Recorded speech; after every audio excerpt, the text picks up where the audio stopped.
Suspect হয়ে গিয়েছেন। আমি এই প্রশ্নই রাখবো তন্ময় বাবুর কাছে। তন্ময় বাবু, তদন্ত কতটা নিরপেক্ষ হবে, কি বলবেন? দেখুন, প্রথমে নিরপেক্ষ কথাটা একটা ফেক কথা, নিরপেক্ষ ভাবে কোনো কিছু হয় না।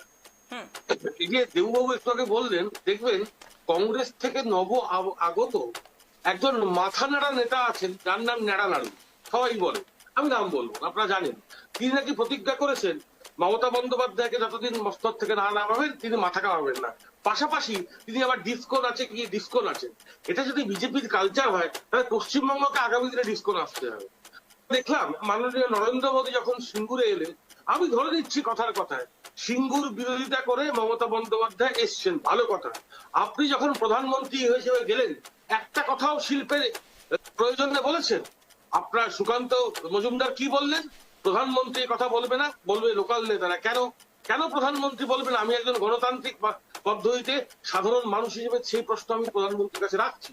পাশাপাশি বিজেপির যে ফার্স্ট ব্যাসিস এবং ধর্মের নামে মেরুকরণের যে রাজনীতি, সেটা আগামী দিনে বাংলায় যে আরো ধ্বংসাত্মক হবে এবং বাঁকুড়ার থেকে যে আরো জ্বালাময়ী হবে, সে বিষয়ে কোনো সন্দেহ নেই। বেশ বেশ, আপনাদের সকলকেই অনেক অনেক ধন্যবাদ আমাদের সময় দেওয়ার জন্য।